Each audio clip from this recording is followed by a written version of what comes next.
بيقول لي ان الكومباني دي قيم زي ما قلنا الكابكس الجديده. فهنا في 2022 قال لي 16. هنا اهو في الاسامبشنز، اثر الاسامبشنز بتاعتي هنا 16. وبعدين السنه اللي بعدها 17.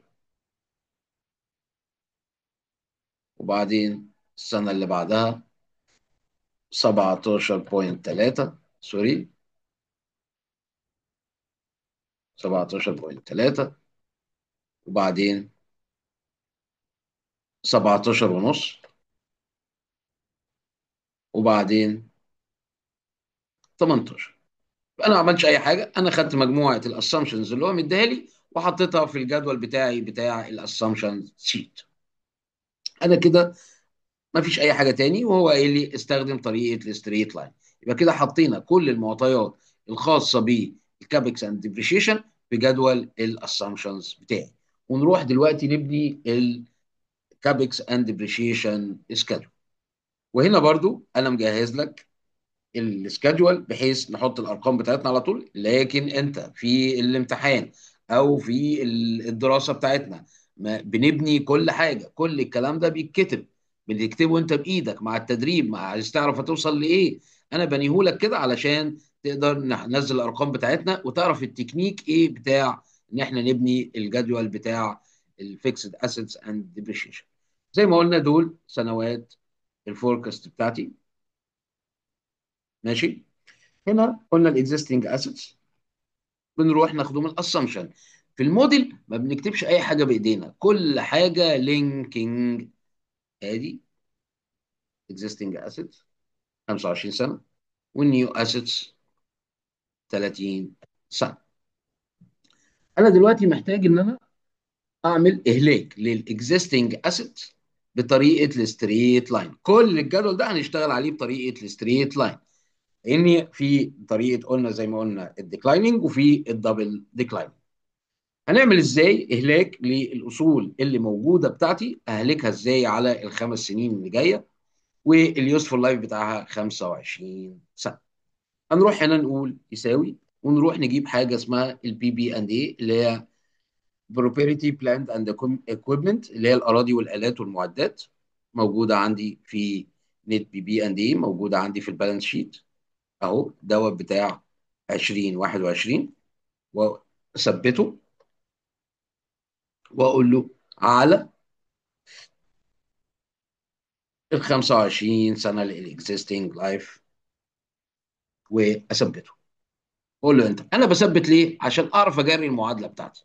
اقول له كنترول سي، الت كنترول في، اوكي.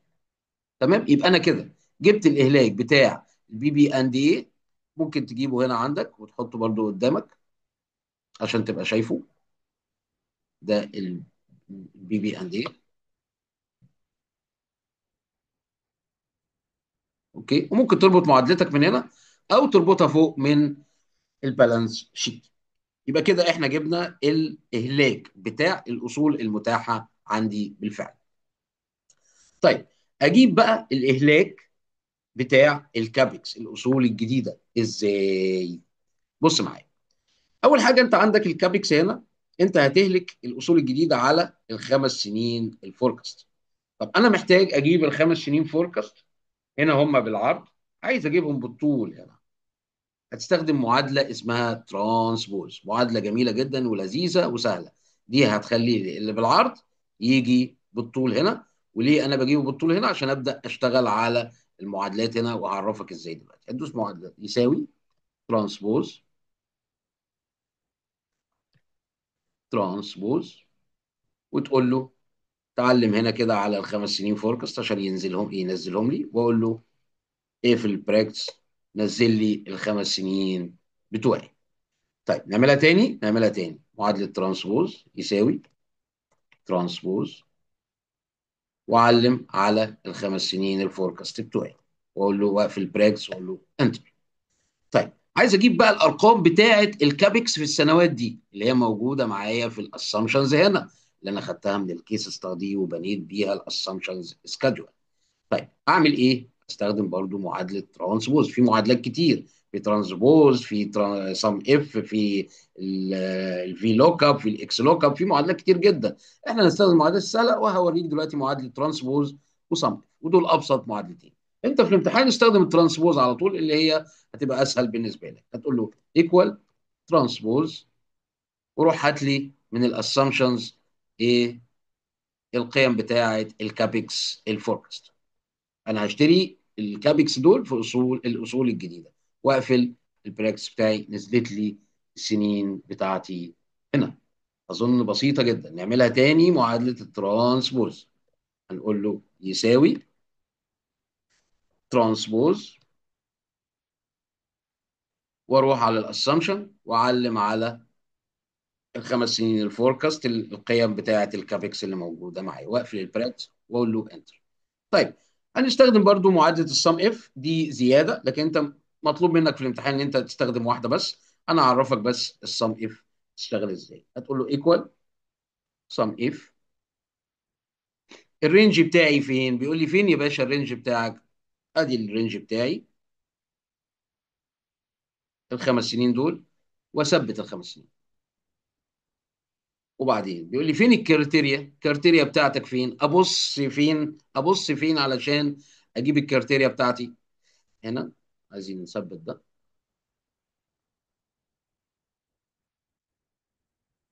فين الكريتيريا بتاعتي؟ ادي اهو 2022. ماشي. واثبت، احط، اثبت جنب الحرف بحيث يثبت معايا هنا، وانا نازل بالمعادله يثبتها يسمع لي المعادله. لازم ابقى مثبتها يعني. ماشي. تمام. ده هو كده بيقول لي ادي الكريتيريا بتاعتي. طيب، وفين ابص فين تاني؟ السم رينج. اجمع ايه؟ ابص ايه؟ اجمع ايه؟ اهو اجمع الارقام دي واثبت، واقفل البراكتس بتاعي وادوس انتر. لا، المعادله ما اشتغلتش. ممكن نعملها تاني. هنقول له يساوي سم اف. فين ال الرينج بتاعي؟ ادي الرينج بتاعي اهو، واثبته واقول له كوما. الكارتيريا بتاعتي فين؟ ابص فين؟ ابص هنا في 2022، واحط، اثبت قبل الحرف عشان ينزل عمودي معايا على العمود. وبيقول لي فين السم رينج بتاعك؟ اقول له ادي السم رينج بتاعي، واثبته، واقفل البريكس بتاعتي. تلاقي المعادله اشتغلت معايا. وكده اقدر اخدها كوبي وانزل الت كنترول في، واقول له فورميولا، نزل لي المعادلات بتاعتي. فانت بعرفك بس معادله السم اف بتستخدمها ازاي. لكن معاك معادله ترانسبوز، معادله لذيذه وظريفه. وفي الاكس لوك اب وفي الفي لوك اب. في المحاضرات ان شاء الله بالتفصيل هنبقى نتكلم عليها. جينا بقى لحته اني ازاي بقى اهلك الكابكس، الاصول، قيمه الاصول الجديده بتاعتي، اهلكها ازاي على سنوات الفوركس. ركز معايا. انا اشتريت الاصل 16 مليون في 2022، عايز اطلع اهلاكه في 2022. يعني ايه؟ يعني لو جيت كده قلت ده 16 مليون على اليوسفول لايف بتاعت النيو اسيتس، واقول له انتر. كده ده اهلاك السنه. طيب، انا لما بشتري الاصل في 2022 وعايز اطلع اهلاكه في 2022، طب انت استخدمت الاصل ده امتى؟ فمعهد الاف ام اي بيوصي ان انت تعمل الاهلاك بتاعك على 2 في اول سنه اشتريت فيها الاصل. يعني انت ممكن تكون اشتريته في 2، استخدمته في 3، استخدمته في شهر 5. فبيقول لك اقسم قيمه الاهلاك في اول سنه انت اشتريت فيها الاصل على 2. يعني ده كده نروح قاسمينه على ايه؟ على 2. يبقى انا اشتريت واستخدمت الاصل في 2 في 2022، الاهلاك بتاع سنه 22 هيبقى 27. طب جينا في 23، عايز اعمل اهلاك ليه في 23؟ اقول له يساوي 16 مليون على اليس فول لايف. يبقى السنه الثانيه ههلك ب 53. يبقى السنه الاولانيه هقسم الاصل على اليوسفول لايف على 2، عشان هو دي سنه شراء الاصل. والسنه الثانيه هقسم على قيمه الاسيتس على اليوسفول لايف.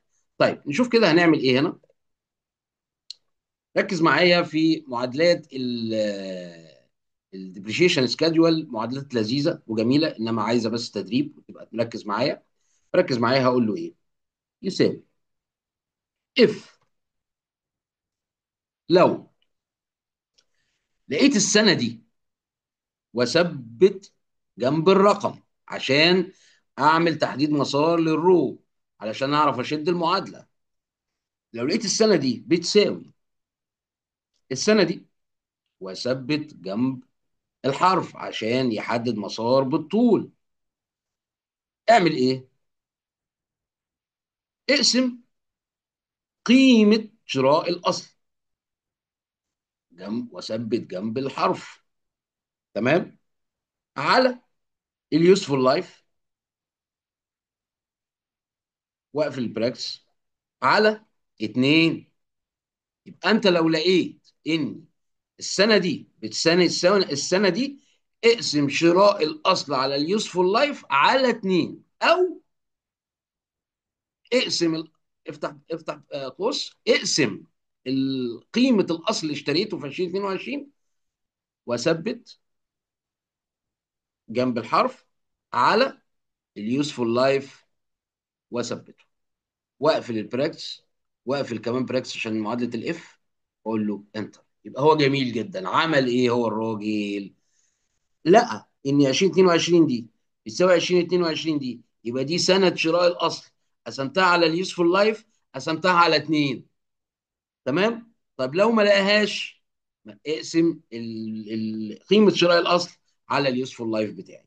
طيب، اشد كده المعادله بتاعتي واقول له كنترول سي، واقول له كنترول في. بص هنا بقى عمل ايه. هنا الاصل اشتريناه في 22، جه في سنه 23 قسم على اليوسفول لايف، ما قسمش على اتنين. يبقى هو ده الغرض من المعادله. يبقى لما تلاقي ال 2022 تساوي 2022، اقسم لي يا باشا قيمه شراء الاصل او سنه شراء الاصل على اليوسفول لايف على اتنين. ما لقيتش، اقسم قيمه شراء الاصل على اليوسفول لايف فقط.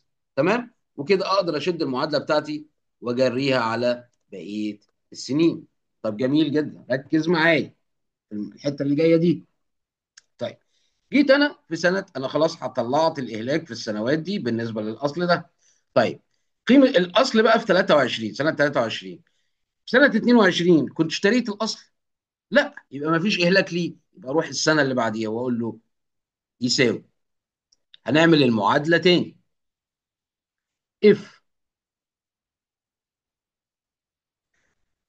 السنه دي واثبت الرو بتساوي لو لقيت السنه دي بتساوي السنه دي، ثبت لي جنب الرقم. اعمل ايه؟ اقسم لي القيمه دي واثبت جنب الحرف على اليوسفول لايف على اتنين. طب لو ما لقيتش سنين زي بعضها، اقسم لي قيمة شراء الأصل واثبت جنب الحرف على اليوسفول لايف فقط واثبته، واقفل البراكتس بتاعي، واقفل البراكتس كمان عشان معادلة الاف، واقول له انتر، واخد اقول له كنترول سي واجري المعادلة بتاعتي. انا بعملها لك تاني ليه؟ لكن انا دلوقتي هعمل لك معادلة، بمجرد ما نعمل معادلة واحدة وناخد كنترول سي هنسمع معانا في الجدول كله. طيب، انا هنا عرفت اني في سنه 22 اشتريت الاصل، سنه 22 اشتريت الاصل. طيب، جيت عندي هنا في سنه 24، سنه 24 هنا اول شراء للاصل فين؟ 24. يبقى هنا مفيش اهلاكات للاصل ده، لقيمه الاصل ده. يبقى اجي عند ده هنا، ممكن اخد المعادله دي وانزل بيها، اقول له كنترول في، وامشي المعادله بتاعتي كنترول في. هنا نفس الكلام، اقول له الت كنترول في، وهنا نفس الكلام الت كنترول في. انا ايه يا باشا؟ يبقى انا عملت ايه هنا؟ هنا بشوف سنه شراء الاصل، لو لقيتها هي السنه اللي انا بعمل لها فوركاست، اقسمها على اليوسفول لايف واقسمها على اتنين. طب لو ما لقيتهمش زي بعض، ما تقسمش على اتنين. بسيطه جدا جدا جدا. طيب، انت بقى هنا ده حاجه اسمها الووتر فول او الووتر فول حاجه يعني في الاكسل. ووتر فول اهو عامل زي الشلال. بص نازل ازاي معاك، نازل معاك ازاي. يعني نغير كده اللون عشان تبقى حضرتك شايف ان ده شكل الووتر فول. هوريك دلوقتي معادله بحيث تعملها تسمع معاك من غير ما تقعد تتحرك بيها، بحيث ان انت تعمل اول معادله دي وتشد هنا كده كله كنترول سي كنترول في يسمع معاك هنا. بص كده المعادله دي، مش عايز تعملها ما تعملهاش، انا بعرفك لان الشهاده مليانه حاجات كتير اكسل، حاجات كتير معادلات تقدر تفيدك كتير جدا جدا جدا. بص كده المعادله دي، اقول له هنا اف لو لقيت السنه دي اقل من، وقلنا هنا نثبت قبل الرقم، بتساوي السنه دي، واثبت قبل الحرف. اعمل لي ايه يا باشا؟ اعمل لي ايه؟ اديني صفر، ما تدينيش حاجه، اديني كوما واقفل لي، عشان احنا زودنا معادله، اقفل لي البراكتس هنا. قول له انت. بص كده معايا هيعمل ايه. كنترول سي الت كنترول في، يبقى انا ما حصلش معايا اي تغيير. لا انا خدت هنا اهو، عملت كل المعادله اللي انت شايفها دي، وخدت هنا كنترول سي وطبقت على كل المعادلات. مش عايز تعملها ما تعملهاش براحتك، انا بديك افكار. انت ممكن تشتغل بطريقه الووتر فول، تشوف السنه اللي انت اشتريت فيها الاصل، السنه اللي قبليها ما تعملش فيها المعادله، وتبقى من اول سنه انت اشتريت فيها الاصل. جميل جدا، جميل جدا. طيب نيجي بقى احنا هنا عندنا الاكزيستنج اسيتس، هنجيب التوتال بتاع الديبريشيشن للنيو اسيتس. اقول له يساوي توتال، اقول له اد كنترول في. انا جبت التوتال بتاع الديبريشيشن هنا، التوتال بتاع الديبريشيشن هنا، واشوف الدنيا ماشيه معايا المعادلات. يبقى انا جبت ايه؟ يبقى انا اول بوينت جبت هنا ادي رقم واحد، جبت ايه الاكزيستنج اسيتس بتاعت الديبريشيشن بتاع الاكزيستنج اسيتس، وهنا جبت الديبريشيشن بتاع النيو اسيتس دي رقم اتنين. تمام. اجيب التوتال بقى بتاع الديبريشيشن ايكوال الاكزيستنج اسيتس، ديبريشيشن بتاع الاكزيستنج اسيتس بلس الديبريشيشن بتاع النيو اسيتس، واقول له انتر، واقول له الت كنترول في، جري لي المعادله يا باشا. حلو كده الكلام، حلو كده الكلام. يبقى انا عرفت كده اجيب التوتال ديبريشيشن اكسبنس، ودوت اللي بيسمع معايا في البي اند ال. ماشي، بيسمع معايا في الانكم ستيتمنت، وبيسمع معايا في الكاش فلو. يبقى انا عندي التوتال ديبريشيشن ده بيسمع معايا فين؟ في البالانس شيت في البي اند ال وفي الكاش فلو. طيب كده احنا خلصنا حته الديبريشيشن. طيب الاصول بتاعتي بقى البي بي اند اي، عايز اجيب البيجيننج بالانس والاندنج بالانس. انا عندي هنا الاندنج بالانس ادي البي بي اند اي، البيجيننج بالانس بتاعنا والكابكس والتوتال ديبريشيشن. عشان اعرف اجيب الاندنج بالانس، يبقى الاندنج بالانس بيساوي ايه؟ البيجيننج بالانس بتاع البي بي اند ايه، بجمع عليه الكابكس الاصول الجديده اللي انا اشتريتها، بطرح منه التوتال ديبريشيشن، يطلع لي الاندنج بالانس بتاع البي بي اند ايه. وقلنا البي بي اند ايه البروبرتي بلاند اند ايكويبمنت، الاراضي والمباني والالات والمعدات. طيب اجيب الاندنج بالانس منين؟ اقول له يساوي، واروح اجيبه من البالانس شيت اهو، ادي النت بي بي اند ايه، ده الاندنج بالانس بتاع 2021. عشان اجيب البيجيننج بتاع 2022 هو الاندنج بتاع 2021 يساوي.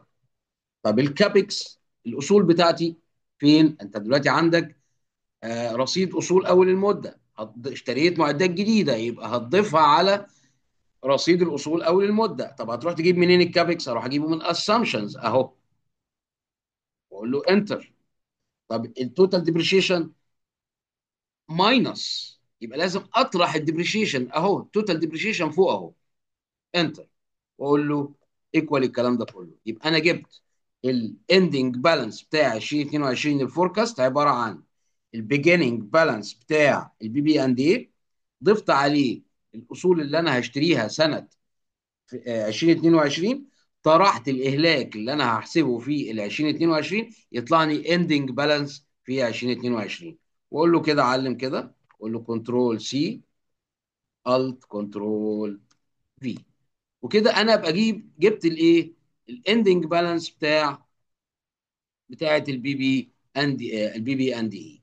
ودوت بيتلنك فين؟ في البالانس شيت. وهنشوف هنلنكهم ازاي دلوقتي. جميل. نطلع عندنا اول حاجه في الانكم ستيتمنت بتاعتنا. ادي الانكم ستيتمنت، عندي اهو الديبريشيشن، واقول له يساوي، واروح اجيب الديبريشيشن. ما تروحش تجيبه بالماينس هنا، تروح تجيبه من هنا، من توتال ديبريشيشن اكسبنس، واقول له انتر، واشد المعادله بتاعتي. اوكي. وبعدين اروح للانكم البالانس الكاش فلو ستيتمنت. فين الكاش فلو ستيتمنت؟ ادي عندي اهو الديبريشيشن، اقول له يساوي، وانزل اجيب الديبريشيشن واجيبه بالموجب برضو، لان انا ده نون كاش ايتم لازم يترد في حساب الكاش فلو.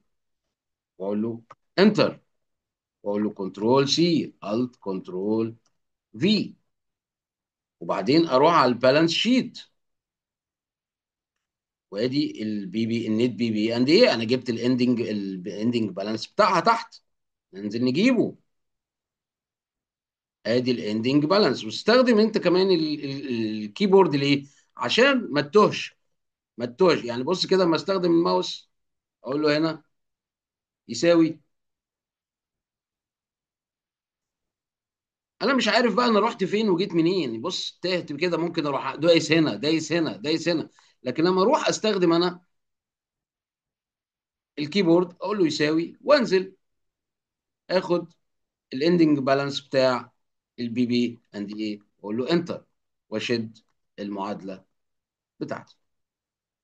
وبكده ابقى انا قدرت اخلص ايه الفيكسد اسيتس اند ديبريشيشن بتاعي، وعملت له جبت الاكزيستنج اسيتس بتاع الاهلاك بتاع الاصول اللي موجوده عندي بالفعل، وجبت الاهلاك بتاع الاصول الجديده اللي انا هشتريها، وجمعتهم على بعض عشان اجيب التوتال ديبريشيشن اكسبنس. وبعدين جبت رصيد نهايه المده بتاع الاندنج بتاع البي بي اند اي الاندنج بالانس، وبدات بيه ب 2022، وشفت الكابكس الجديده اللي انا اشتريتها، وطرحت منها التوتال ديبريشيشن عشان اجيب الاندنج بالانس بتاع البي بي اند اي. وطلعنا ربطنا التوتال ديبريشيشن بالبي اند ال والكاش فلو، وطلعنا ربطنا ايه الاندنج بالانس بتاع البي بي اند ايه بالبالانس شيت.